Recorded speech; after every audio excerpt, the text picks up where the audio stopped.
Eliza's wedding ring slides across the dusty counter. "Please," she whispers, shame burning hotter than the Kansas sun. Holbrook, the storekeeper, sneers. He doesn't see the rancher watching from the doorway, a rancher who knows gold doesn't feed hungry hands. He needs a cook. Then nothing left but the clothes on her back and this single piece of gold that once promised forever.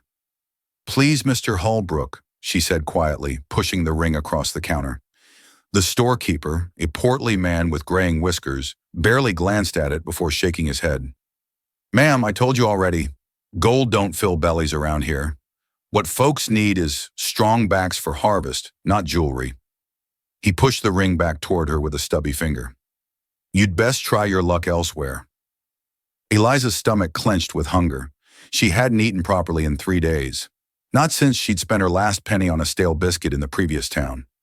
Pride had kept her from begging, but pride was becoming a luxury she could no longer afford. "Just a loaf of bread," she whispered, "or some cornmeal, anything." The bell above the door chimed as another customer entered. Eliza didn't turn around, too focused on willing the storekeeper to show mercy. Her late husband, Thomas, had bought this ring in St. Louis, saved for months to afford it. Now it seemed worthless as a pebble on the prairie. "Problem here, Holbrook," a deep voice spoke from behind her.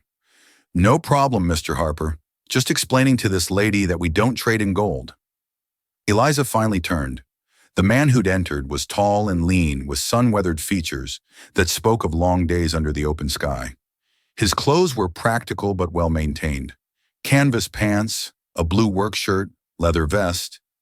Not a townsman, she realized, but not quite a drifter either. "Ma'am," he said, tipping his wide-brimmed hat. His eyes, the color of prairie grass, took in her travel-stained dress and hollow cheeks with a quick assessing glance. "I was just leaving," Eliza said, reaching for the ring. Her hands shook with the effort of maintaining composure. "That's a wedding band," the man observed quietly. She nodded, unable to trust her voice. "Holbrook, give the lady some provisions. Put it on my account." The storekeeper's eyebrows shot up. "Now, Mr. Harper, my account," Daniel Harper repeated firmly. Then to Eliza, "Ma'am, I don't mean to presume, but gold isn't what we need out here." "You are." She stared at him, certain she'd misheard. "I beg your pardon. My father runs Harper Ranch about 5 miles north. We lost our cook last month when she married and moved to Colorado. We've got 8 ranch hands who can rope a steer blindfolded, but can't boil water without burning it." A slight smile tugged at the corner of his mouth. "If you can cook and aren't afraid of hard work, we've got a position available. Room, board, and wages." Eliza's throat tightened. She'd been a merchant's wife in Missouri before the fever took Thomas, and the bank took everything else. Cooking for ranch hands wasn't what she'd imagined her life would become. But then neither was starving on the prairie. "I can cook," she managed. "Then we'd be obliged if you'd consider the position." He turned to Holbrook. "Get her whatever she needs for the road. Some proper supplies, too." As the storekeeper grudgingly began filling a basket, Daniel Harper studied her with those steady green eyes. "When did you last eat a real meal?" Pride flared briefly. "That's not your concern, Mr. Harper. It is if you're going to work for us. Can't have you fainting into the stew pot." His tone was matter-of-fact, not unkind. "There's a boarding house across the street. Mrs. Donnelly serves a fair noon meal. You could eat, rest up, and I'll come back with the wagon in 2 hours. I haven't accepted your offer yet." "No, ma'am, you haven't, but you're considering it. Else you'd have walked out already." He placed some coins on the counter. "For Mrs. Donnelly," he said to Holbrook. "See the lady gets there safely." He turned to leave, then paused at the door. "Keep your ring. Mrs. Carter. Eliza Carter. Mrs. Carter. Keep it out here. We don't trade away our memories. We just learn to carry them different." After he left, Holbrook handed her the basket now heavy with cornmeal, salt pork, dried beans, and even a small bag of sugar. "Daniel Harper's a good man," he said grudgingly. "His paw's fair too. It's honest work they're offering." Eliza nodded, clutching the basket with one hand and the ring with the other. Through the store window, she watched Daniel Harper mount his horse with easy grace. He sat for a moment, looking back at the store. then touched his hat brim and rode off in a cloud of dust. The boarding house was a two-story clapboard building that had seen better days. Mrs. Donnelly, a bird-like woman with sharp eyes and a sharper tongue, looked Eliza up and down before showing her to a small table near the kitchen. "Daniel Harper sent you, did he? Good boy. That one. Shame about his mother passing last year. The ranch hasn't been the same without a woman's touch." She set down a plate of beef stew and cornbread. "Eat up, dear. You look like a stiff wind would blow you to Nebraska." The food was simple but plentiful, and Eliza had to force herself to eat slowly. Pride might be a luxury, but dignity she could still afford. As she ate, she turned the gold band over in her fingers, remembering Thomas's face when he'd slipped it on her hand. He'd been so proud, so sure of their future together. "Nothing wrong with taking a new direction," Mrs. Donnelly said, noticing her preoccupation. "This territory is full of folks starting over. Some running from something, some running to something. The lucky ones find what they're looking for." 2 hours later, Eliza stood on the boarding house porch, her meager belongings in a worn carpet bag, the basket of provisions at her feet. The sound of wagon wheels announced Daniel Harper's return before she saw him round the corner. He handled the team of horses with the same quiet competence he'd shown in the store. "Mrs. Carter." He jumped down to help her with her things. "Decided to take a chance on us. It seems I have little choice. Mr. Harper, there's always a choice. Just sometimes one option's better than the others." He lifted her carpet bag into the wagon bed with ease. "The ranch is a fair piece out. We'll be there before sundown."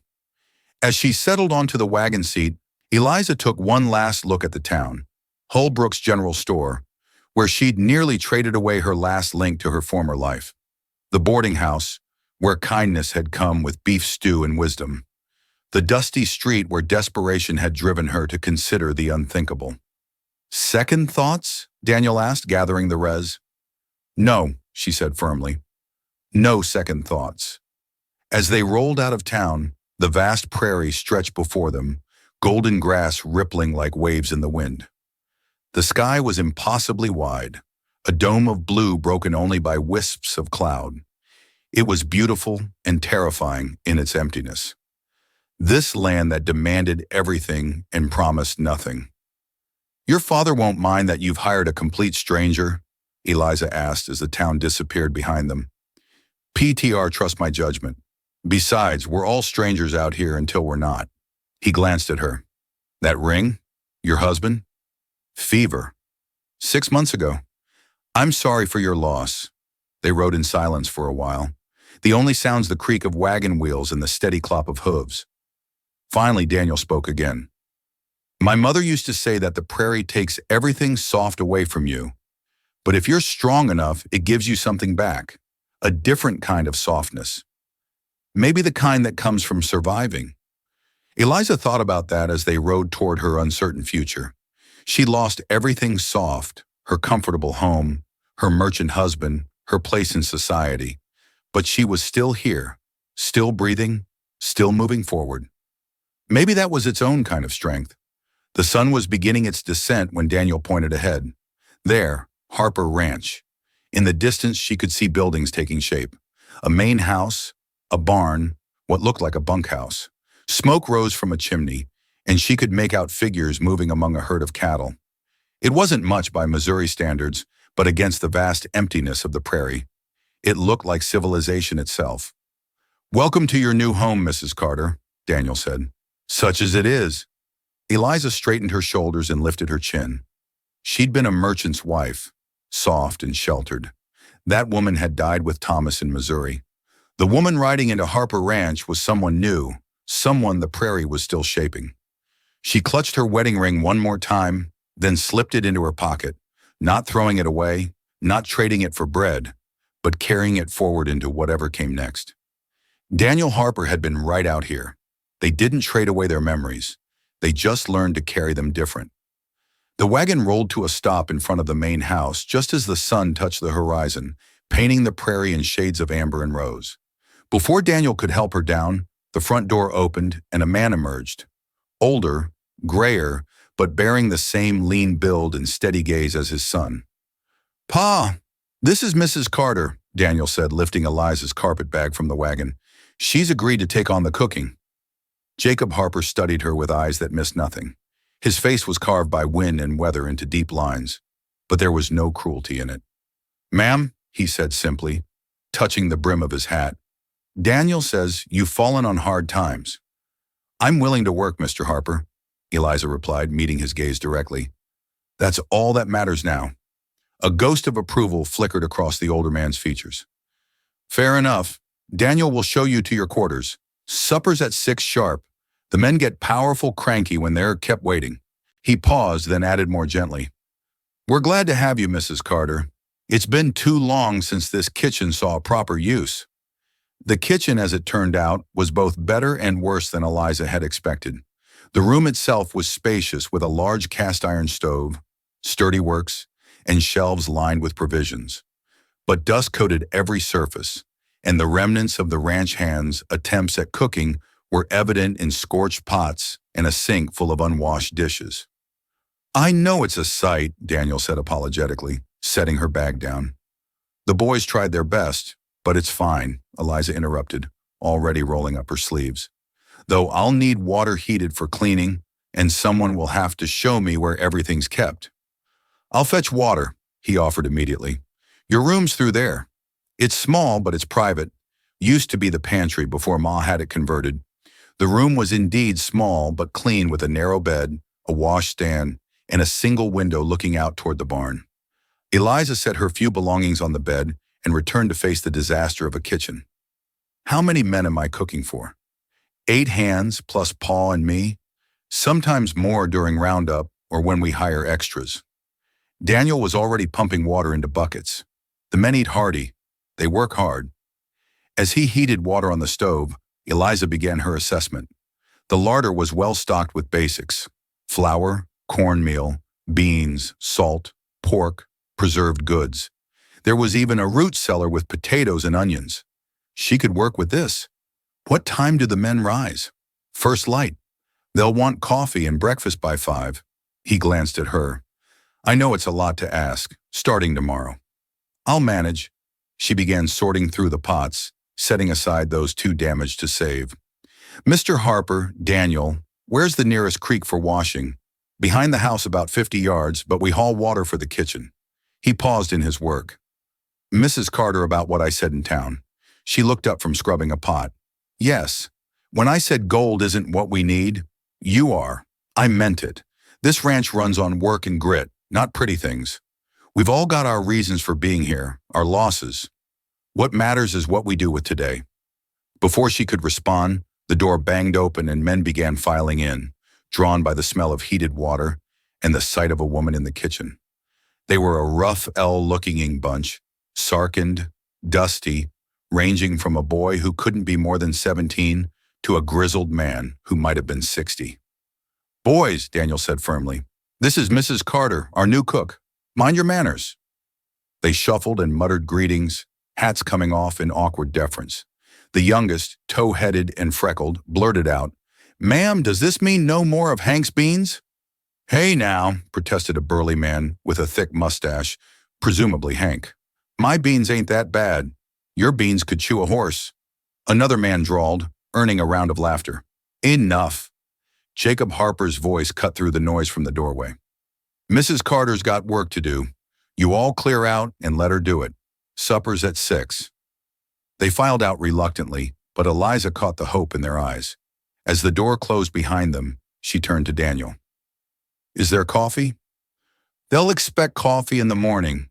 I'll show you where everything is," he said. And for the next hour, he helped her navigate the kitchen's mysteries, where the coffee was stored, how the stove's dampers worked, which pots were for what purpose. He was patient and thorough, and she found herself relaxing slightly. "Your mother," she ventured as she seasoned a salvage pot. "She taught you about kitchens. Some I was the youngest. Spent more time in the house than my brothers." A shadow crossed his face. "They're gone now. The war took them. It's just P and me running things. The war, it had taken so many, left so many women widowed, so many families broken." Eliza didn't ask which side out here.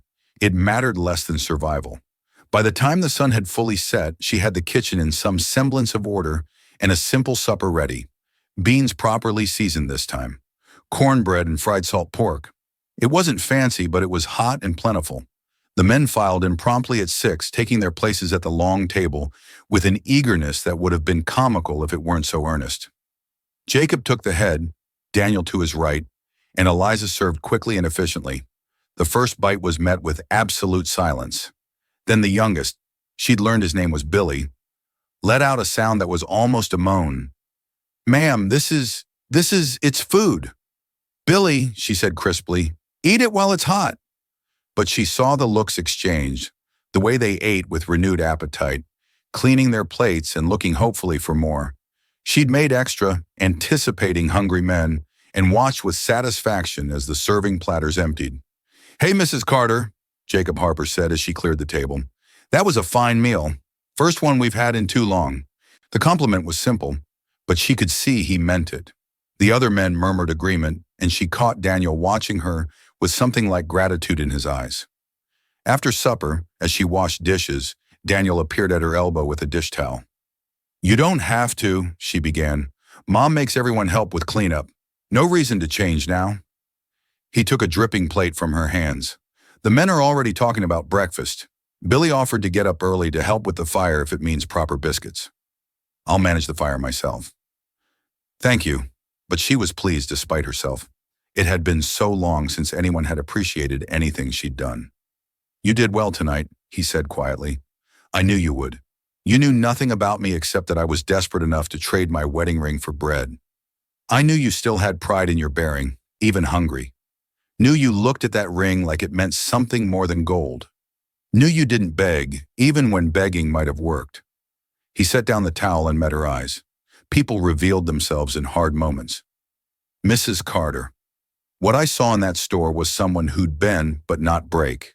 The words settled into her chest, warming something that had been cold for months. She turned back to the dishes to hide whatever might be showing on her face. "Fine words, Mr. Harper, but I'm just a cook now. Nothing more. Nothing wrong with honest work." He picked up the towel again. "And please, just Daniel. Mr. Harper is my father." They finished the dishes in companionable silence. As Eliza dried her hands, she noticed him pull something from his pocket, a small bunch of prairie flowers already slightly wilted. "Pick these on the way back from town," he said almost shyly. "Thought your room might." Well, Ma always liked flowers in the house. The gesture was so unexpected, so gentle from this quiet man that Eliza felt her throat tighten. She took the flowers carefully. "Thank you, Daniel." He nodded and turned to go, then paused at the door. "Mrs. Carter, what you said about being just a cook, you're wrong. You're someone who's choosing to build something new instead of lying down in the ashes of what was. That takes courage most folks don't have." After he left, Eliza stood in the clean kitchen, holding the prairie flowers. Through the window, she could see lights in the bunkhouse, hear the low rumble of men's voices and occasional laughter. Above, stars were beginning to pierce the darkening sky, more stars than she'd ever seen in Missouri. She found a small jar for the flowers and placed them on the windowsill in her room. As she prepared for bed, her hand went automatically to her pocket where the wedding ring rested. Thomas would have liked Daniel Harper, she thought, would have appreciated his straightforward manner and quiet kindness. For the first time in 6 months, the thought of her husband didn't bring the sharp stab of grief she'd grown accustomed to. Instead, there was a gentler ache, like an old bruise rather than a fresh wound. Tomorrow would come early, 4 a.m., to start the fires, to begin the bread, to brew coffee strong enough to wake men who worked from dawn to dusk. It would be hard work, harder than anything she'd done as a merchant's wife. But it was work and shelter, and people who looked at her with hope instead of pity. Gold isn't what we need. "You are," the words echoed in her mind as she lay down on the narrow bed, fully clothed except for her boots. Tomorrow she'd unpack properly, wash her spare dress, settle in. Tonight she was too tired for anything but sleep. But just before she drifted off, she thought about Daniel's eyes when he'd handed her those flowers. Green as prairie grass, warm as summer rain. Something fluttered in her chest, unfamiliar after months of numbness. Not hope, not yet, but maybe, just maybe, the possibility of it. The rooster's crow came too soon, pulling Eliza from dreams of Missouri mornings and Thomas's gentle smile. For a moment she forgot where she was, reaching across the narrow bed for a warmth that wasn't there. Then the unfamiliar walls came into focus, and with them the weight of her new reality. Harper Ranch, Day 1. She dressed quickly in the pre-dawn darkness, pinning her hair back severely and tying on the apron she'd found hanging behind the door. The kitchen was cold and silent as a tomb, but she knew her way around now. First the fire, coaxing life from last night's banked embers, then water for coffee set to boil while she mixed biscuit dough. By the time boots began stomping on the porch, she had coffee brewing strong enough to float a horseshoe and biscuits turning golden in the oven. The door opened to admit Billy, the tow-headed boy, his eyes hopeful. "Morning, ma'am. That coffee I smell." "It'll be ready when you are," she said briskly. "Breakfast at 5 means breakfast at 5. Not a moment before." But she softened the words with a small smile, and Billy grinned back before retreating to wait with the others. She could hear them gathering outside, voices low and anticipatory. At 5 precisely, she opened the door. "Breakfast is served." They filed in with more order than the previous evening, taking what she realized were established places at the table. Daniel nodded to her as he passed, and she noticed he'd already been working.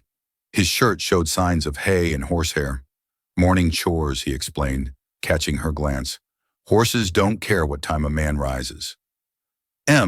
She served quickly. Biscuits, gravy made from last night's pan drippings, fried potatoes, and thick slices of salt pork. The coffee disappeared so fast she had to brew a second pot before she could pour her own cup. "Mrs. Carter," Jacob said as he split his third biscuit, "where did you learn to cook like this?" "My mother back in Ohio. Then my husband." She stopped, cleared her throat. "A woman learns what she needs to learn." "Well, we're grateful for your learning," said an older hand named Samuel, his weathered face creasing into a rare smile. "Haven't had biscuits this light since my own mother's kitchen." The praise warmed her more than the coffee. As the men prepared to head out for the day's work, Daniel lingered. "The supply wagon goes to town end of the week," he said. "Make a list of what you need. Pa's already said to get whatever makes your work easier." "That's generous. It's practical. Good food keeps good workers." He paused at the door. "There's a milk cow in the barn, Rosie. She's gentle enough if you want fresh milk for cooking. I can show you after supper." The morning flew by in a rhythm of washing, preparing, planning. She explored the root cellar more thoroughly, took inventory of the larder, and discovered a neglected kitchen garden behind the house choked with weeds but showing signs of what it had been. At noon she packed a simple meal into a basket, cold biscuits, cheese, dried beef, and rang the triangle hanging by the kitchen door. She'd learned from Billy that the hands took their midday meal wherever they were working. Too far to come back to the house. Daniel appeared to collect the basket, his shirt soaked with sweat despite the moderate temperature. "They're grateful," he said simply. "Hank usually just throws hardtack in a sack." "Hard-attack," she repeated, appalled. No wonder they were so pleased with simple beans. His laugh was rusty, as if he didn't use it often. "Ma'am, you could serve them boodle and they'd thank you. Long as it wasn't Hank's cooking." She found herself smiling back. "I'll aim a bit higher than boodle." The afternoon brought unexpected company. She was scrubbing the long table when she heard horses approaching, then voices, Daniel's and others she didn't recognize. Through the window she saw 3 riders, their mounts dusty from hard travel. The kitchen door opened, and Daniel entered with 2 men. The third, she noticed, remained outside with the horses. The visitors were rough-looking, trail-worn, with the hard eyes of men who'd seen too much.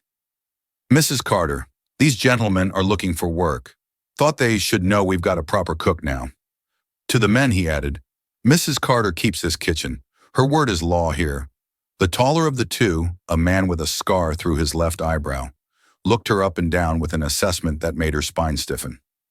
"Ma'am," he said, touching his hat brim, "name's Wade. This here's Collins." Something about them set her teeth on edge, but she nodded politely. "Gentlemen, we'll take our meals with the hands if Mr. Harper sees fit to hire us," Wade continued, his eyes never leaving her face. "Been a long time since we had home cooking." The hands eat at 6, she said evenly. Those who work eat. Wade's smile didn't reach his eyes. Fair enough. After they left, Eliza found her hands were trembling slightly. She gripped the edge of the table, angry at her own reaction. She dealt with all manner of men in Thomas's store, some rougher than these, but something about Wade's measuring look had reminded her of her vulnerability here. A lone woman among strangers. A soft knock interrupted her thoughts. Daniel stood in the doorway, concern creasing his brow. You all right? Fine, she said automatically, then admitted. They made me uncomfortable. He stepped inside, closing the door behind him. Trust your instincts. I'm not sure about them myself, but we need the hands. Roundup's coming. He studied her face. I'll make sure they understand the rules. Anyone bothers you, they're gone. The protection in his voice steadied her. Thank you. It's not. He stopped, ran a hand through his hair. Ma would have my hide if I didn't look after. That is, you're under our roof. That means something. Before she could respond, he was gone, back to the endless work of the ranch. But his words lingered. Another small warmth against the cold that had lived in her chest for months. Supper that night included the 3 newcomers. Wade and Collins ate with appreciation, but kept glancing around, taking measure of everything. The third man, introduced as Doyle, barely spoke at all. The regular hands seemed wary of them, conversation more stilted than usual. Only Billy maintained his usual chatter, describing the day's work with enthusiasm that made even fence mending sound adventurous. And then the wire snapped back and caught Sam right in the billy. Samuel interrupted firmly, glancing at Eliza. Mind your tongue. The boy flushed red. Sorry, ma'am. After supper, as promised, Daniel showed her to the barn, the milk cow. Rosie was a placid brown and white creature who regarded Eliza with mild curiosity. She's gentle, Daniel assured her, demonstrating the proper way to approach. Ma used to say milking was thinking time, peaceful. Eliza tentatively touched Rosie's warm flank. The cow merely swished her tail, unconcerned. Your mother sounds like she was a wise woman. She was. His voice carried old grief, carefully managed. This whole place, it's different without her. P tries, but there's things a woman sees that men don't, such as, he gestured vaguely, beauty things, comfort. She'd put flowers on the table, curtains and windows, made it feel like more than just a place to sleep between work. Eliza thought of the prairie flowers wilting on her windowsill. Is that why you picked those flowers yesterday? Color touched his weathered cheeks. Maybe. Seemed like something she'd want me to do. They stood quietly in the barn's peaceful dimness, the only sounds Rosie's occasional shift in the settling of hay. It was companionable, this silence without the sharp edges of loneliness. I should get back, Eliza finally said. Early morning comes quick. I'll walk you. It was only a short distance to the house, but she didn't protest. The stars were brilliant overhead, the prairie wind carrying the scent of grass and distant rain. At the kitchen door, Daniel paused. Mrs. Carter, Eliza. Her name sounded different in his voice, careful and considered. I'm glad you're here. We all are.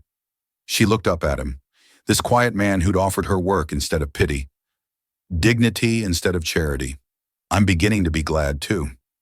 He smiled, then a real smile that transformed his serious face. Good. That's good. After he left, Eliza stood in her kitchen. Her kitchen now. She realized and felt something she hadn't expected. Not quite belonging, not yet, but the possibility of it, taking root like seeds in spring soil. She thought of Thomas, of the life they'd planned, the children they'd never have. That future was gone, buried with him in Missouri soil. But standing in this kitchen with flour under her nails and the lingering warmth of Daniel's smile, she thought maybe, just maybe, there might be a different future waiting.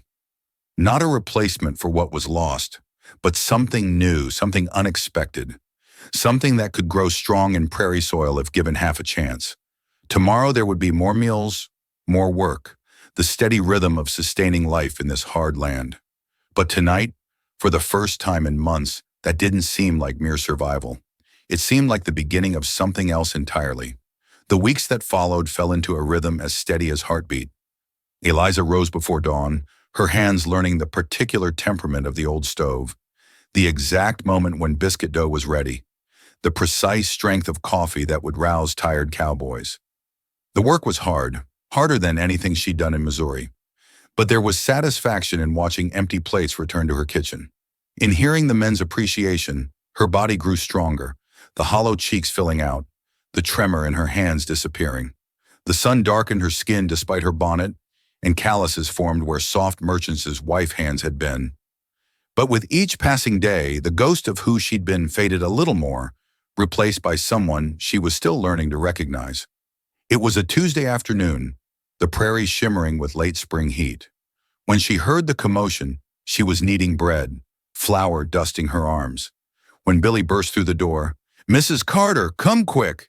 Daniel's horse threw him, the dough forgotten. She ran after Billy toward the corral. A cluster of men stood around a figure on the ground.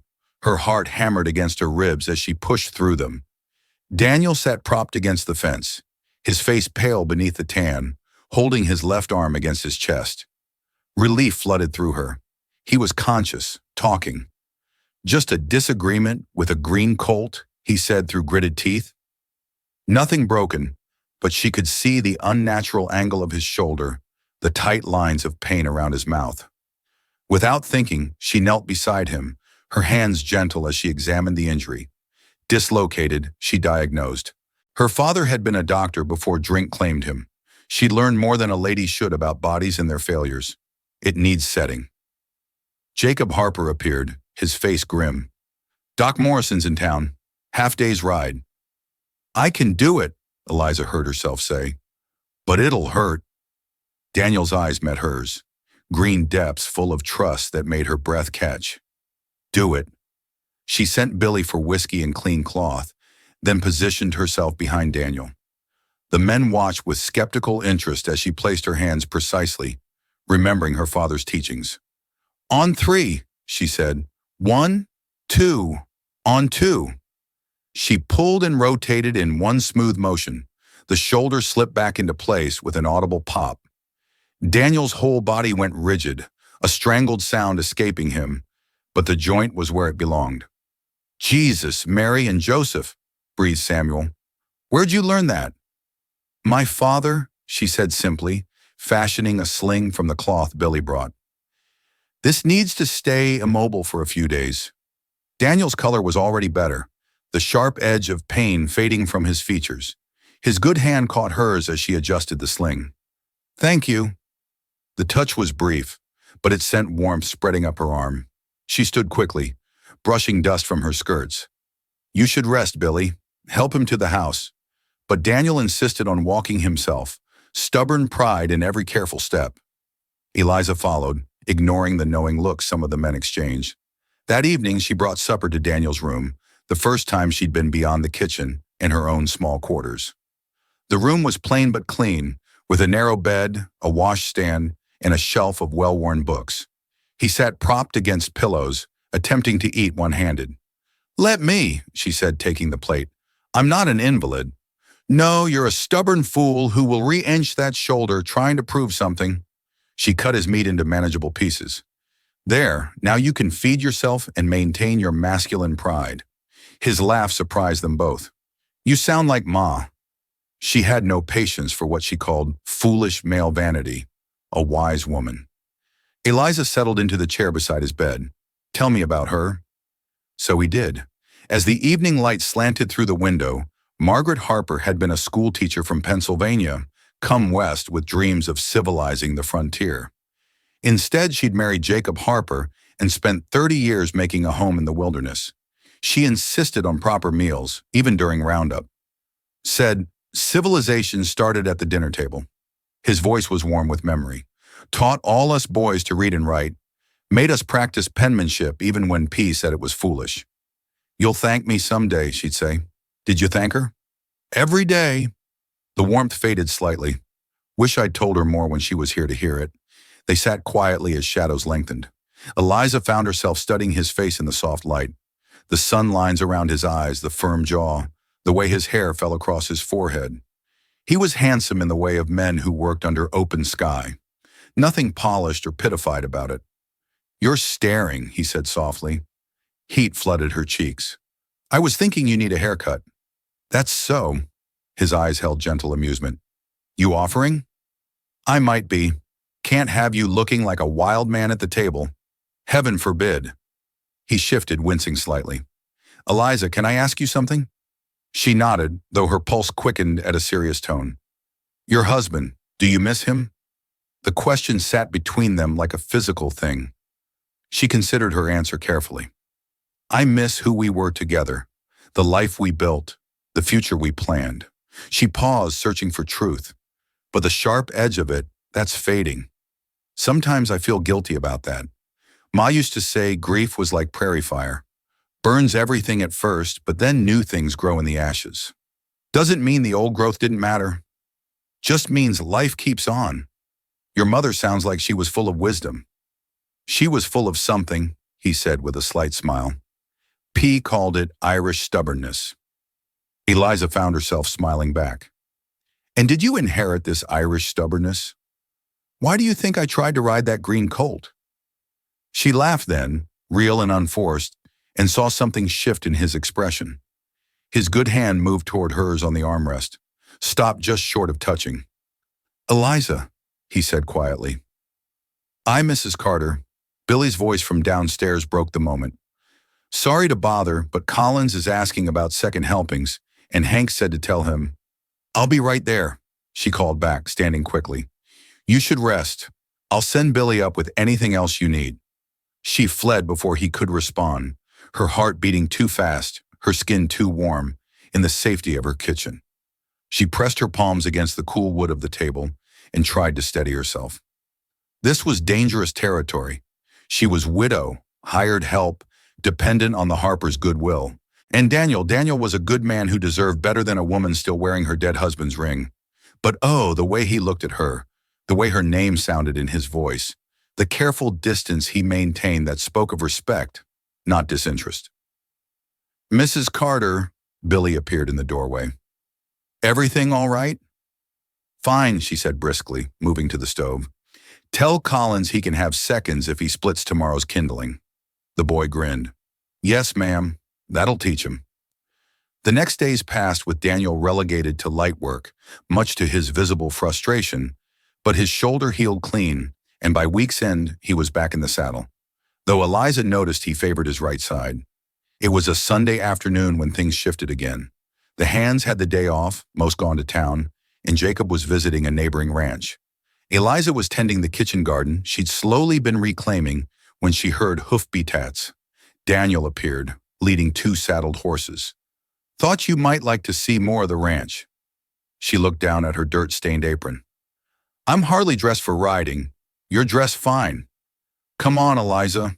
The work will keep." There was something in his voice, not pleading exactly, but close, that made her untie her apron. She hadn't been on a horse since leaving Missouri, but muscle memory served as he helped her mount the gentle mare. They rode in companionable silence at first, the prairie spreading endless before them. Daniel pointed out landmarks, the creek that marked their eastern boundary, the stand of cottonwoods where they gathered cattle during storms, the hill where his mother was buried beside his brothers. They stopped there, dismounting to pay respects. 3 simple crosses marked the graves, wildflowers growing between them. "She'd like what you've done with the kitchen," Daniel said quietly, "like having life in the house again. It's just cooking." "No," he turned to face her fully. "It's more than that. You've brought something back that's been missing. The men feel it. P feels it. He stopped, jaw working. "Daniel," she said softly, "I know you're still grieving. I know I've got no right." He took a breath.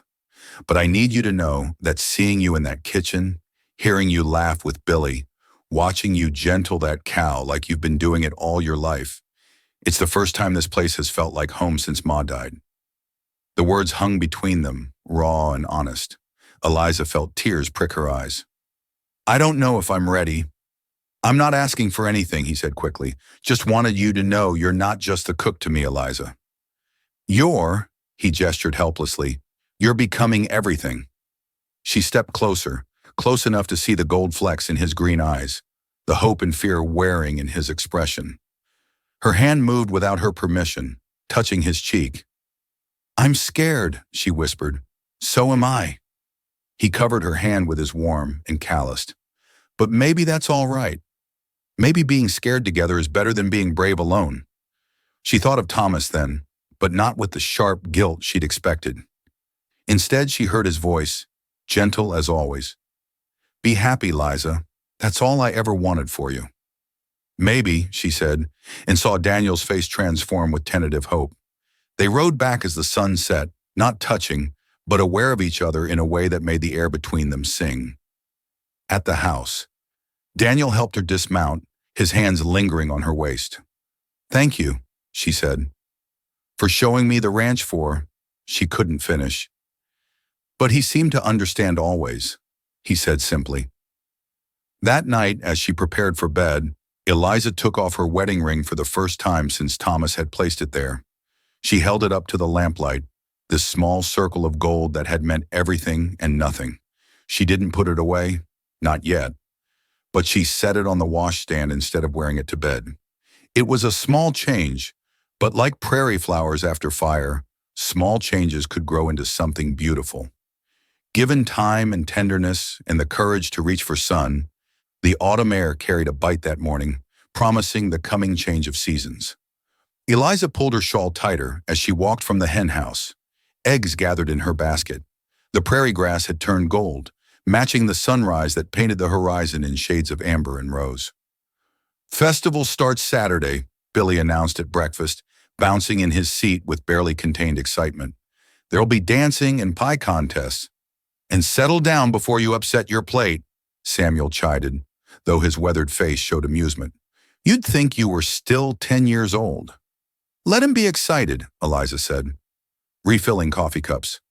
When's the last time any of you had cause for celebration? The men exchanged glances. It had been 2 years since Margaret Harper's passing, 2 years since the ranch had participated in town festivities, but something had shifted in recent months. A lightness returning to the household that made celebration seem possible again. Mrs. Carter's right, Jacob said from the head of the table. Time we stopped living like we're in mourning. Margaret wouldn't want that. He looked at Daniel. You'll escort Mrs. Carter to the festival. It wasn't a question. Daniel's ears reened, but he nodded. If she's willing, all eyes turned to Eliza. She felt heat rise in her cheeks, but kept her voice steady. I suppose I could use supplies from town. Billy whooped, earning another reprimand from Samuel. But the damage was done. The mood at the table had lifted, anticipation crackling like lightning before a storm. Over the following days, the ranch buzzed with preparation. The men debated which horses to show, who would enter the roping contest, whether Hank's famous or infamous corn liquor would make an appearance. Even the newcomers, Wade and Collins and Silent Doyle, seemed caught up in the enthusiasm. Eliza found herself both excited and anxious. It had been over a year since she'd attended any social gathering, and never as an unattached woman. Well, not unattached exactly. The entire county seemed to know she was the Harper Ranch's cook, and speculation about her relationship with Daniel had likely already made the rounds. The night before the festival, she stood before her small mirror, holding up her 2 dresses. Both were practical wool, suited for a merchant's wife in mourning. Neither seemed right for a harvest festival, for dancing, for the way Daniel looked at her when he thought she wasn't watching. A soft knock interrupted her thoughts. Come in. To her surprise, it was Jacob Harper who entered, carrying a box. This was Margaret's, he said gruffly. Been sitting in a trunk, doing nobody any good. She'd want it worn. Inside was a dress of deep blue cotton, scattered with tiny flowers. Simple but lovely. Beneath it lay a pair of kid gloves and ribbons for her hair. Mr. Harper, I couldn't. You can, and you will. His voice broke no argument, but his eyes were kind. My boy's been happier these past months than I've seen him since we lost her. That's your doing. Margaret would want you to have something nice. Emotion clogged her throat. Thank you. He paused at the door. Mrs. Carter, Eliza. Daniel's a good man, but he's cautious. Been hurt before? though he'd never say. Don't let him use that caution as a wall. After he left, Eliza held the dress up to herself. It would fit. She could tell Margaret Harper had been of similar build. The thought of wearing a dead woman's dress to court her son should have felt macabre, but instead it felt like blessing, like acceptance. Saturday dawned clear and crisp. The men left early for town, riding or taking the supply wagon, leaving Daniel and Eliza to follow in the buggy. She'd risen even earlier than usual to prepare food for the communal meal, 2 pies, a batch of her famous biscuits, and a jar of preserves from the wild plums she'd found growing near the creek. When she emerged from her room wearing Margaret's dress, her hair pinned up with the ribbons. Daniel was already waiting by the buggy. He turned at her approach and stopped mid-motion, his expression stunned. "You look," he cleared his throat. "You look beautiful." The compliment warmed her more than the wool shawl around her shoulders. "Your mother had lovely taste. Pa gave you her dress at her nod." Something shifted in his face, attention easing. She'd be glad. She always said pretty things should be worn, not hidden away. He helped her into the buggy with careful hands, and they set off toward town. The ride was quiet at first, both of them aware of the shift this day represented. Finally, Daniel spoke. "I should warn you, folks will talk about you being there with me. Let them talk." He glanced at her, surprise and something deeper in his eyes. "You sure?" She thought about propriety and reputation and the gossip of small towns. Then she thought about waking each morning with purpose, about Billy's enthusiasm and Samuel's quiet approval, about the way Daniel's smile made her feel alive again. I'm sure the town was transformed for the festival. Lanterns hung from every available surface, though they wouldn't be lit until evening. Tables groaned under the weight of communal feast preparations. The sound of fiddle music drifted from the cleared area that would serve as a dance floor. Children ran between the adults' legs, their laughter bright as birdsong. Eliza felt the weight of eyes as they arrived, heard the whispers behind hands. The widow Carter with the Harper boy. That's her, the one who traded her ring for bread. Heard she's quite the cook, but there were smiles too. Nods of greeting, and when Mrs. Donnelly from the boarding house spotted her, the elderly woman bustled over with genuine warmth. "Don't you look lovely, dear? And those pies smell divine. You must give me your crust recipe." She lowered her voice conspirationally. "Don't mind the busybodies. Half of them would trade places with you in a heartbeat." The day passed in a whirl of activity. Eliza found herself judging the pie contest, diplomatically awarding first place to the minister's wife, watching the men compete in roping contests. Daniel took second, beaten only by a hand from the Double Bar Ranch, and being introduced to what felt like half the county. As the sun began its descent, the lanterns were lit and the dancing began. Eliza stood at the edge of the crowd, watching couples whirl to the lively fiddle music. She'd loved dancing once, back when Thomas was alive, back when the future seemed certain. "May I have this dance?" Daniel stood before her, hand extended. He'd removed his work jacket and his white shirt glowed in the lantern light. She hesitated only a moment before placing her hand in his. The first touch was electric, sending warmth shooting up her arm. He led her onto the floor as the fiddle shifted to a slower waltz. His hand was steady on her waist, proper distance between them, but she was acutely aware of every point of contact. "I should tell you," he said as they began to move, "I'm not much of a dancer. You're doing fine." And he was moving with the same quiet competence he brought to everything. "Where did you learn?" Ma insisted. Said a man who couldn't dance was only half civilized. His thumb brushed against her palm, perhaps accidentally. "Haven't had much cause to practice lately." They moved together as the music swelled, and Eliza felt herself relaxing into the rhythm. Other couples swirled around them, but they might have been alone for all she noticed. Daniel's eyes never left her face, and what she saw there made her breath catch. "Eliza," he said softly, "I need to tell you something." Her heart hammered against her ribs. "Yes, He spun her gently, buying time. When she was back in his arms, he continued, "I was engaged once before." Her name was Catherine. Eliza's steps faltered slightly, but he held her steady. She was the daughter of a rancher up north. Pretty, accomplished, everything a man could want. We were to be married until she visited the ranch and saw what life here really meant. The isolation, the hard work, the uncertainty. His jaw tightened. She broke it off the night before she left. Said she couldn't bury herself in the wilderness for any man. Daniel, I'm telling you this because I need you to understand what I feel for you. It's not just loneliness or convenience. When you're in that kitchen humming while you work, when you gentle that orrery cow, when you stand up to Wade when he gets too familiar, you're not just surviving this life, you're thriving in it. You're making it better. His voice dropped. You're making me better. The music had stopped, but they stood frozen in place, oblivious to the dancers moving around them. Eliza reached up, touched his cheek as she had that day by his mother's grave. I'm not Catherine, she said simply. No, he agreed, covering her hand with his. You're Eliza, and that's everything. Someone cleared their throat nearby, Billy grinning like a fool. They're starting another dance. If you two are done staring at each other, Daniel's face flushed. But Eliza laughed, the sound bright and free. One more dance, she told Daniel. Then I should check on the pies, but one dance became two, then three. They talked between songs about the ranch, about his mother's roses that Eliza was trying to resurrect, about the books on his shelf she'd been eyeing.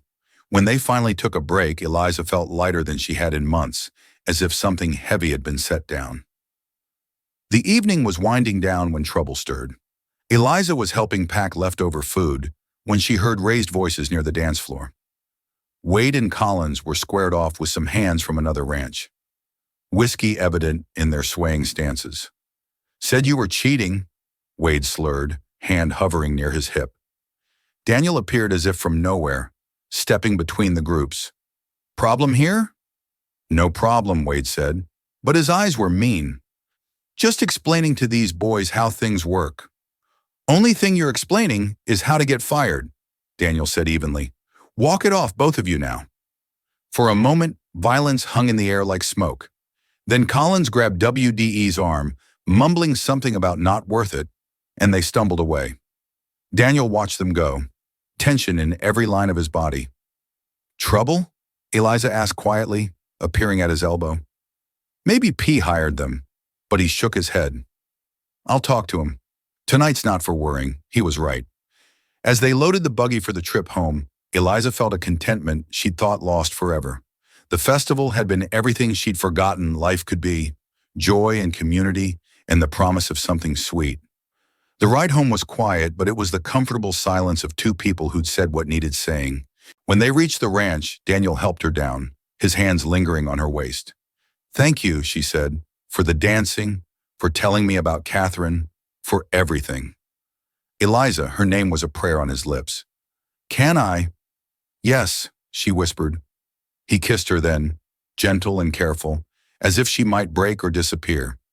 She leaned into him, her hands finding his shoulders, and felt something inside her that had been frozen begin to thaw when they parted, both breathing unsteadily.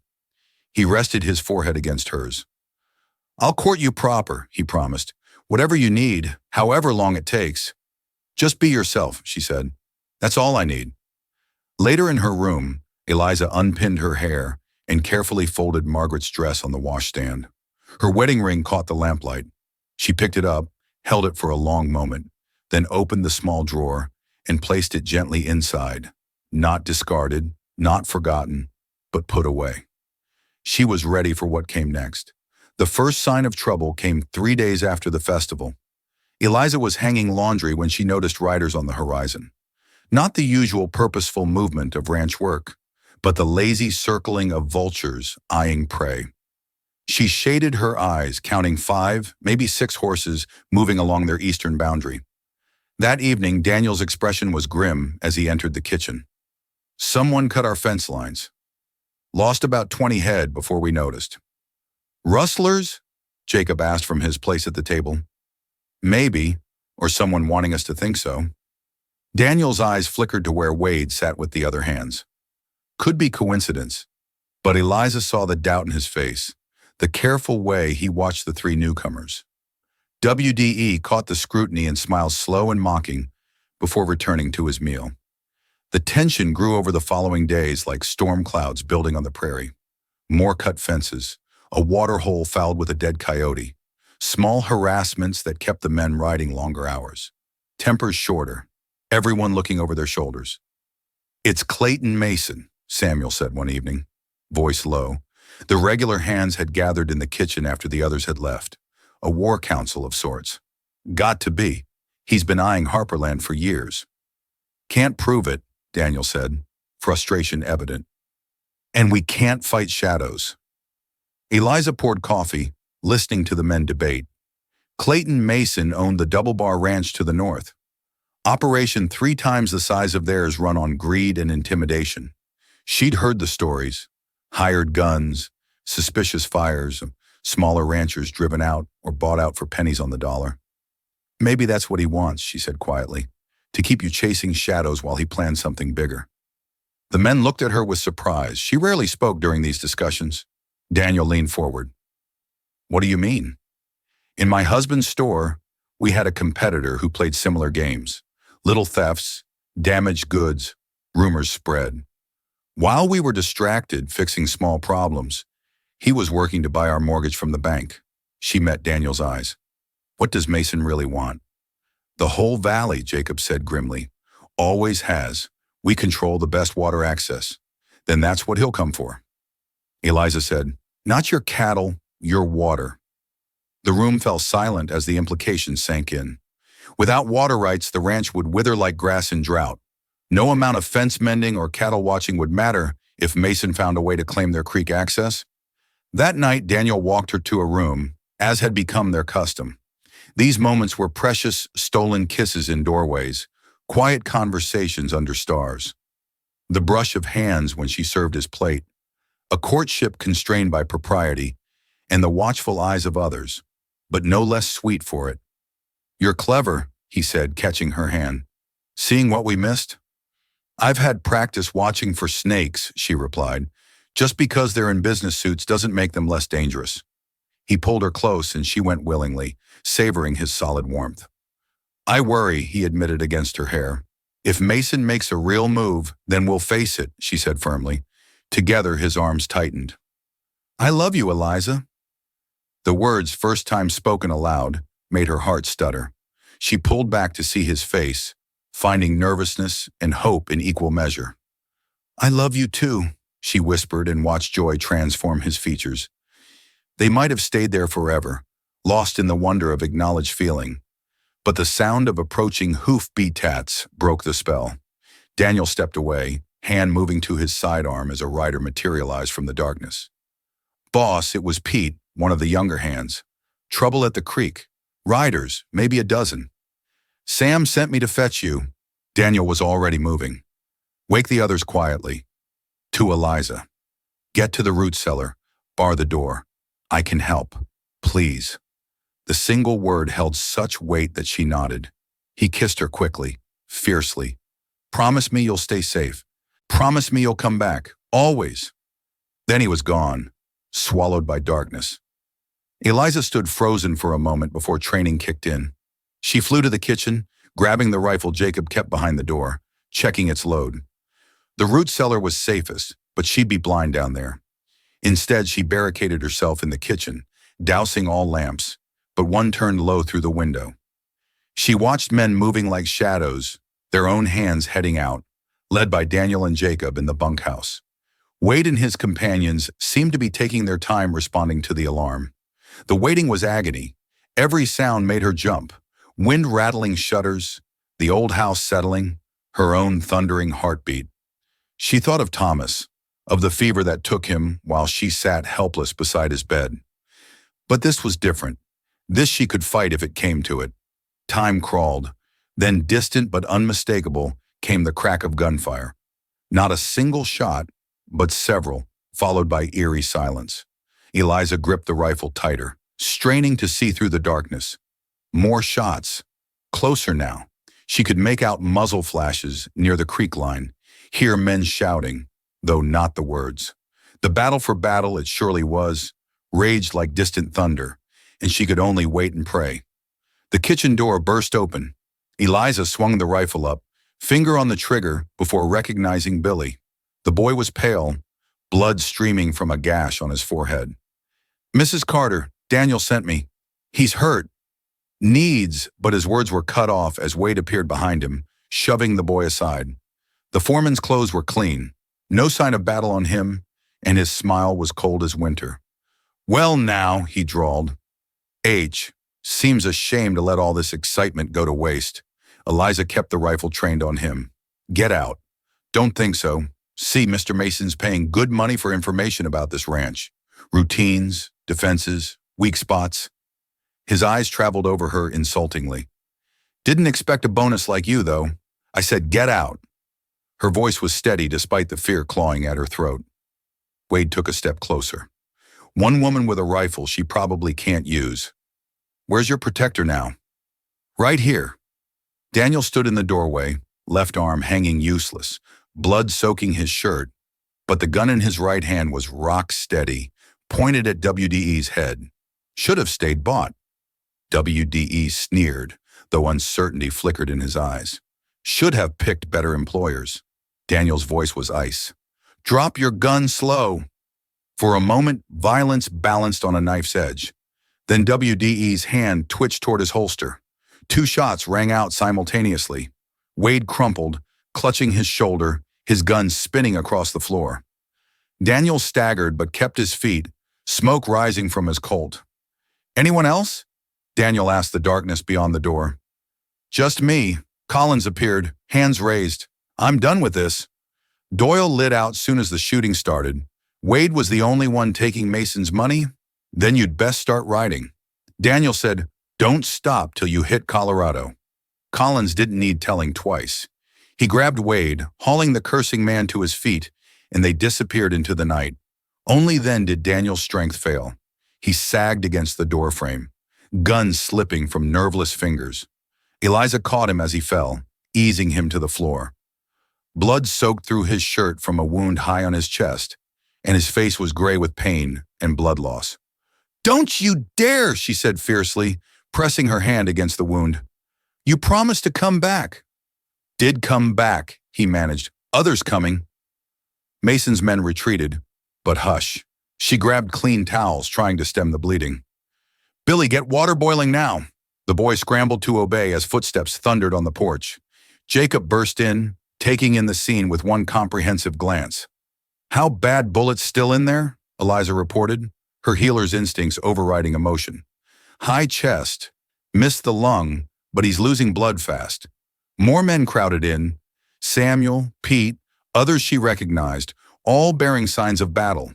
Someone was sent for the doctor, though it would be hours before he could arrive. In the meantime, Eliza did what she could, her father's teaching serving her once more. "Talk to me," she commanded Daniel as she worked. "Stay awake, bossy," he mumbled. "Always like that about you. Then you'll love being married to me," she said without thinking. His eyes glazed with pain, sharpened. That proposal, despite everything, blood on her hands, fear in her throat. She smiled. "Maybe you'll have to live to find out." Motivation. He breathed, and she could have wept at the stubborn life in his voice. The hours that followed blurred together. The doctor arrived as dawn broke, praising Eliza's field treatment before taking over. Mason's men had indeed retreated, driven off by fierce resistance and the arrival of riders from neighboring ranches, summoned by a praeant Samuel. "Word travels fast out here," the old hand explained. "Mason pushes one of us. He pushes all of us. He won't try again soon." Through it all, Eliza refused to leave Daniel's side. When the bullet was out and the wound dressed, when fever came and broke, when he finally opened clear eyes and spoke her name, "She was there, stubborn woman," he said weakly. "Don't you have a kitchen to run?" "The kitchen can wait." She smoothed his hair back, gentle as spring rain. "Did you mean it about marrying? Which one of us proposed to which?" But his eyes were serious. "Yes, Eliza. If you'll have a broken-down rancher with a tendency toward heroics, I suppose someone has to keep you from getting yourself killed." She leaned down, kissed him soft and sweet. "Yes, Daniel Harper. Yes to everything." Outside, she could hear the ranch stirring to life, men calling to each other, cattle lowing, the eternal wind across grass. Harper Ranch had survived another trial, would face others in future, but sitting beside Daniel, his hand warm in hers. Eliza felt no fear. They'd face the darkness and won. Whatever came next, they'd meet it the same way together with courage, with love that was stronger than any shadow. The frontier demanded everything, but sometimes if you were strong enough and lucky enough and stubborn enough, it gave back more than it took. The attack came at dawn, 2 weeks after Daniel had risen from his sickbed. Eliza woke to the thunder of hoofbeats and the crack of rifles. She'd been sleeping lightly these days, the Colt revolver Daniel had given her within easy reach on the nightstand. Mason's men. Billy's voice rang out from the yard, coming from the north. Eliza dressed quickly, fingers steady despite her racing heart. Through her window she could see riders streaming across the prairie. Not the dozen from before, but twice that number. Mason had hired more guns, determined to take the ranch once and for all. She grabbed the rifle and ammunition, heading for the kitchen where the windows gave the best view of the approaches. Daniel was already there, shirtless, his chest still bandaged, but his eyes sharp with purpose. "I told you to stay in your room," he said without looking at her, checking the load on his Winchester. "And I told you I'm not the hiding type." She took position at the opposite window. How many? 20? Maybe more. P got men positioned at the barn and bunkhouse. His jaw tightened. "This is different. Eliza last time was testing our defenses. This is war." As if to emphasize his words, a bullet shattered the window beside them, showering glass across the floor. Eliza dropped below the sill, heart hammering, then carefully rose to return fire. Her shot went wide, but it forced the advancing riders to veer off. "Where did a merchant's wife learn to shoot?" Daniel asked, impressed, despite the circumstances. "My father insisted, said a woman alone should know how to defend herself." She levered another round, though I never imagined this. The battle erupted in earnest. Gunfire crackled from multiple positions as Mason's hired guns tried to surround the ranch buildings. The defenders fought back desperately, using their knowledge of the terrain to advantage.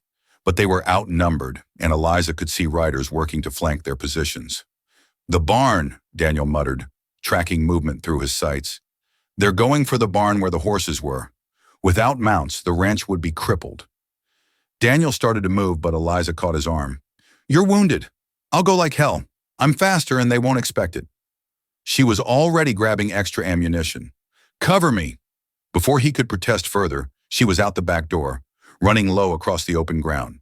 Bullets winded overhead like angry hornets, but Daniel's covering fire kept the attackers' heads down. She made it to the barn side door, slipping inside to find Samuel and 2 other hands crouched behind hay bales. "Mrs. Carter, what are you defending?" "What's ours?" she said grimly. Through the barn's wide doors, she could see riders massing for a charge. "They rush us. We'll never hold." Samuel's weathered face was grave. "No, ma'am, we won't." An idea struck her. Desperate, dangerous, but maybe their only chance. The horses. If we stampede them out just as Mason's men charge. Understanding dawned in Samuel's eyes. Might work, might also get us all killed. Better than dying certain. She moved toward the stalls where the horses stamped nervously, sensing the violence outside. On my signal, they worked quickly, opening stall doors, positioning themselves through the gaps in the barn walls. Eliza watched the riders form up. She recognized the man leading them, Clayton Mason himself, come to oversee his victory. Arrogant fool. Now, she shouted. They fired into the air and slapped the horses' rumps, sending the terrified animals bolting through the open doors. 20 horses in full panic met 20 charging riders head-on. The collision was chaos. Men shouting, horses screaming, dust billowing up to obscure everything. In the confusion, the defenders picked their shots carefully. Eliza saw Mason's horse rear, dumping him in the dirt. Another rider went down, then another. The charge broke apart, riders wheeling away from the mayhem. The house. Samuel pointed in, focusing on the barn. They'd left the main house exposed. Smoke was already rising from one corner where someone had thrown a torch. Eliza ran again. No thought for safety, only for the home that had become hers. She burst through the kitchen door to find Daniel fighting flames with water buckets, his bandages seeping red from reopened wounds. Stubborn man, she gasped, grabbing another bucket. Stubborn woman, he countered. They fought the fire together side by side while gunfire continued outside. The flames hadn't spread far. The torch had caught the porch more than the structure itself, but smoke filled the kitchen, making breathing difficult. A figure appeared in the doorway. Mason himself, clothes dusty, but eyes burning with fury. He held a pistol trained on them. Should have sold when I offered. Harper, he snarled at Daniel. Now I'll take it all, including your woman. The only thing you'll take is a bullet, Daniel said evenly.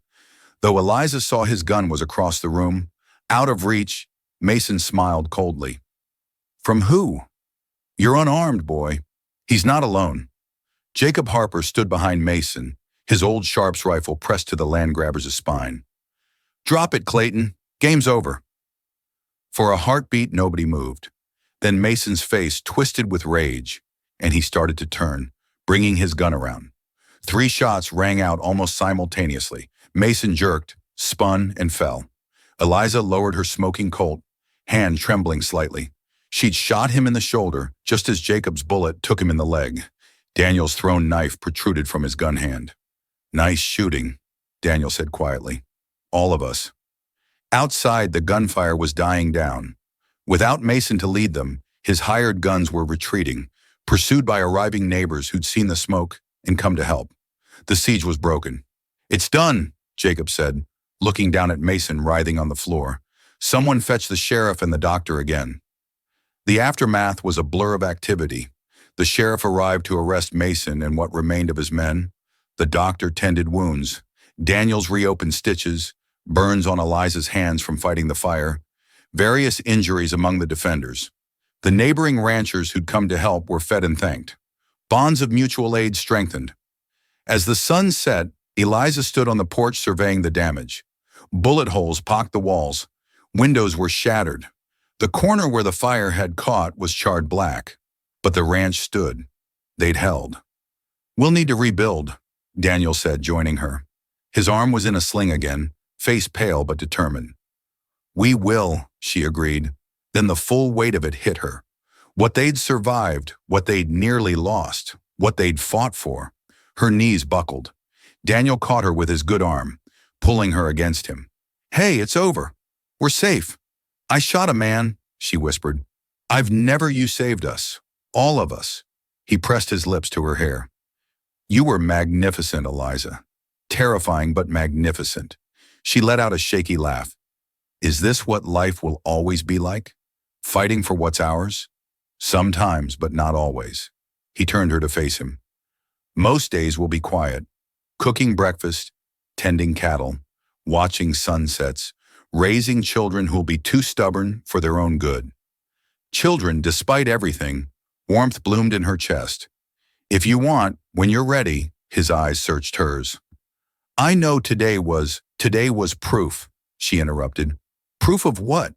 That I belong here, that this is home, that what we're building is worth fighting for. She reached up, cupped his face with a soot-stained hand. I love you, Daniel Harper. I love this ranch, this life, these people. I even love this ornery land that tries to kill us. He kissed her, then deep and desperate and full of promise. Around them, the ranch settled into evening men seeing to horses, someone starting supper in the damaged kitchen. Life asserting itself over destruction. Marry me soon, he said against her lips. I don't want to wait. Next week, she agreed. As soon as you can stand upright for the ceremony. Billy's whoop from somewhere behind them suggested their conversation hadn't been as private as they'd thought. Within minutes, the entire ranch knew. Harper's boy and the widow were getting married. In the midst of battle's aftermath, joy sparked and spread like prairie fire. That night, as Eliza tended the wounded and fed the helpers, she thought about the journey that had brought her here. From desperate widow trying to trade gold for bread to a woman who defended her home with gun and grit. The old Eliza, the merchant's wife, could never have imagined this life. But that woman was gone, refined away by prairie wind and necessity. In her place stood someone stronger, someone who could face down hired guns and comfort the wounded, who could make biscuits at dawn and fight fires at noon. Someone who'd found love, not in spite of hardship, but because of how they'd faced it together. You're wool gathering, Daniel observed, catching her in the hallway. Thinking about gold, she said. He looked confused. Gold? How you were right. Gold wasn't what this place needed. She smiled, thinking of her wedding ring tucked safely in a drawer, part of another life. It needed someone too stubborn to quit. It needed you, he corrected. We all did. We all do. Tomorrow would bring its own challenges. Repairs to make, a ranch to run, a wedding to plan in the midst of rebuilding. Mason was finished, but there would always be those who coveted what others had built. The frontier demanded vigilance as much as courage. But tonight, surrounded by people who'd become family, in a house scarred by battle, but still standing, Eliza felt only gratitude. She'd traded her ring for a chance at survival and gained so much more. Love, purpose, a place to belong. Gold couldn't buy that. Only courage could earn it, and grace could keep it, and love could make it worth every fight. Winter had passed like a distant dream, taking with it the scars of battle and leaving hope in its wake. The bullet holes in the ranch house walls had been patched, the burned timber replaced, and new glass gleamed in the windows. Spring arrived with its usual promise, painting the prairie in shades of green and gold, bringing life back to a land that had seen too much death. Eliza stood before the mirror in Margaret Harper's room, her room now, adjusting the simple cream-colored dress she'd sewn herself. It wasn't fancy by Missouri standards, but the delicate embroidery at the collar and cuffs spoke of hours spent by lamplight, creating something beautiful from plain cloth. At her throat hung a simple gold locket, Daniel's wedding gift containing a sprig of prairie grass from the hill where his mother lay buried. "You look beautiful," came a voice from the doorway.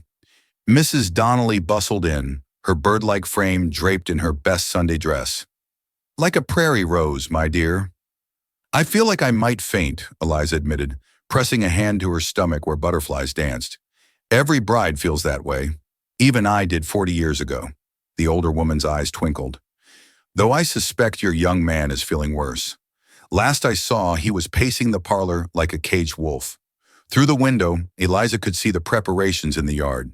Tables borrowed from neighbors groaned under the weight of food. Her kitchen had been cooking for days with help from the ranch women. Wildflowers decorated every available surface, and someone had strung ribbons between the posts, creating a festive canopy. Half the county seemed to have gathered, come to witness something good after the darkness of recent months. A knock at the door interrupted her musings. "Come in." Jacob Harper entered, looking uncomfortable but dignified in his best suit. In his hands, he carried a small wooden box. "This was Margaret's," he said gruffly. "Her mother's before that came all the way from Ireland." He opened the box to reveal a delicate hair comb adorned with tiny pearls.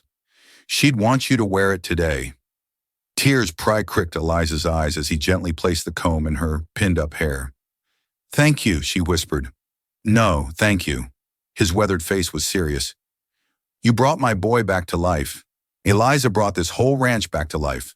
Margaret would have loved you." He offered his arm. "Now let's not keep that boy waiting any longer. He's likely worn a groove in the floorboards by now." The walk from the house to the yard felt both eternal and too quick. Then the makeshift aisle opened before her, and at the end stood Daniel, tall and straight, despite his still healing wounds. His face, when he saw her, joy and wonder and love all mingled, made her forget the crowd, forget her nerves, forget everything but him. Billy stood as best man, trying to look serious, but grinning too wide to manage it. Samuel had cleaned up remarkably well and stood with the other hands, all of them scrubbed and pressed into their Sunday best. Even Rosie the milk cow had been decorated with ribbons, grazing placidly nearby as if blessing the proceedings. The minister fetched from town kept the ceremony simple as requested when he asked if anyone objected. A meadowlark trilled from a fence post, making everyone laugh. Daniel's hands were steady and warm as he slipped a plain gold band onto her finger, not elaborate like her first ring, but solid and true like the man giving it. "I now pronounce you man and wife," the minister declared. "You may kiss your bride." Daniel didn't need telling twice. He pulled her close, kissing her thoroughly enough to earn whoops from the cowboys and gentle tisking from the church ladies. When they parted, both breathless and laughing, the celebration erupted around them. The rest of the day blurred into a tapestry of joy. There was dancing to fiddle music, Daniel proving he'd been practicing as he whirled her around the makeshift floor. There were toasts ranging from eloquent to embarrassingly honest, especially after Hank's corn liquor made its inevitable appearance. There was food in abundance, Eliza's cooking supplemented by dishes from every ranch wife in the valley. As the sun began to sink toward the horizon, painting the sky in shades of rose and gold, Daniel drew her away from the celebration. They climbed the small hill behind the house, to the spot where prairie roses grew wild around three simple crosses. "Wanted to bring you here," he said quietly. "To introduce you proper," Eliza understood. She knelt by Margaret Harper's grave, placing her bouquet of wildflowers against the marker. "I'll take care of them," she promised softly. "Your husband, your son, this land you loved. I'll tend it all like you would have wanted." The wind whispered through the grass, and for a moment Eliza could have sworn she felt approval in its touch. Daniel helped her rise, pulling her back against his chest as they watched the sun paint the prairie in colors of fire. "No regret?" he asked. She thought of the desperate woman who'd stood in Holbrook's store all those months ago, ready to trade her last possession for bread. That woman could never have imagined this. Standing on her own land, married to a man who saw her strength instead of her desperation, surrounded by people who'd become family. "None," she said firmly. "Though I do wonder what would have happened if you hadn't been in that store that day." His arms tightened around her. "I'd have found you somehow. Some things are meant to be." Eliza Harper. Eliza Harper. The name felt right on his lips, felt right in her heart. Not a replacement for who she'd been, but an evolution. The merchant's widow had become a rancher's wife, but more than that, she'd become herself. "We should get back," she said eventually, "before Billy drinks all of Hank's moonshine and starts singing those songs he thinks I don't know he knows." Daniel laughed. "Too late. I heard him starting on Sweet Betsy from Pike 10 minutes ago." They walked back hand in hand, the celebration still going strong. As they reached the yard, the crowd called for a speech. Daniel looked at Eliza, eyebrow raised in question. She nodded. "Friends," Daniel began, his voice carrying across the gathered faces. "A year ago, this ranch was dying. We lost my mother, lost our way, lost hope.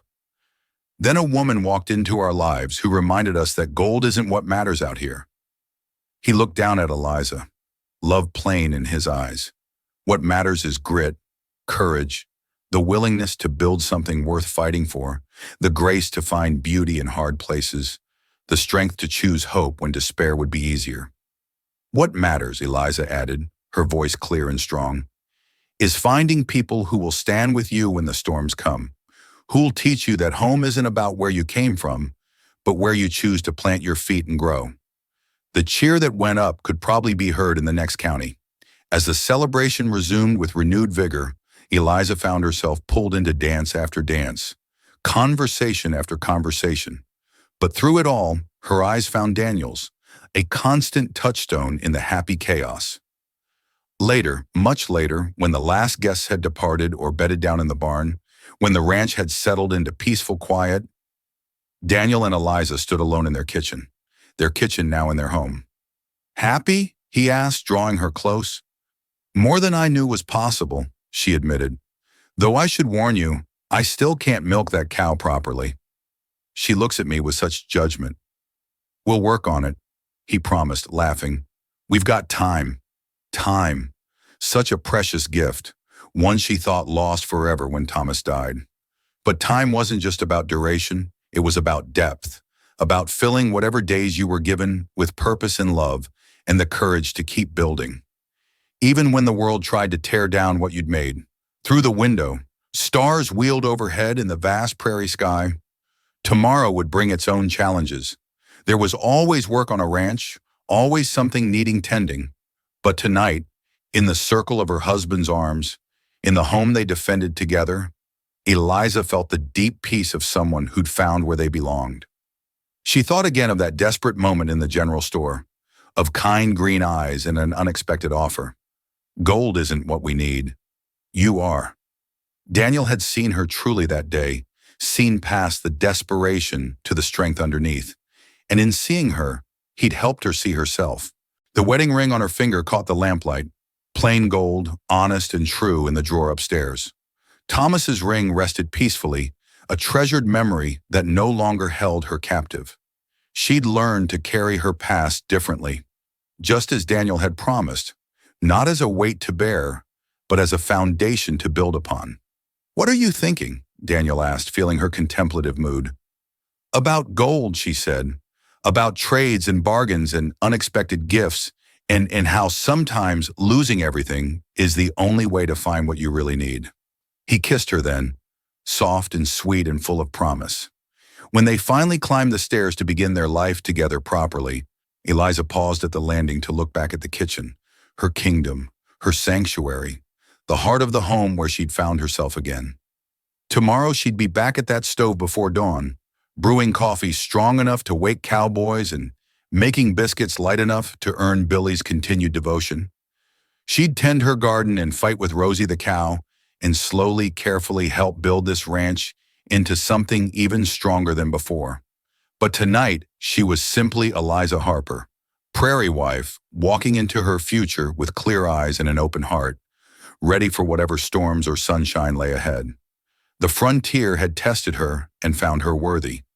Now it was time to live the life she'd fought to claim. And what a life it would be. Thank you for listening to this Wild West love story. Where are you enjoying this tale from? Please comment below and let us know. We love connecting with listeners from around the world. Don't forget to subscribe to From Wild West channel and share your thoughts about Eliza and Daniel's journey. Did their story touch your heart? We'd love to hear what you think.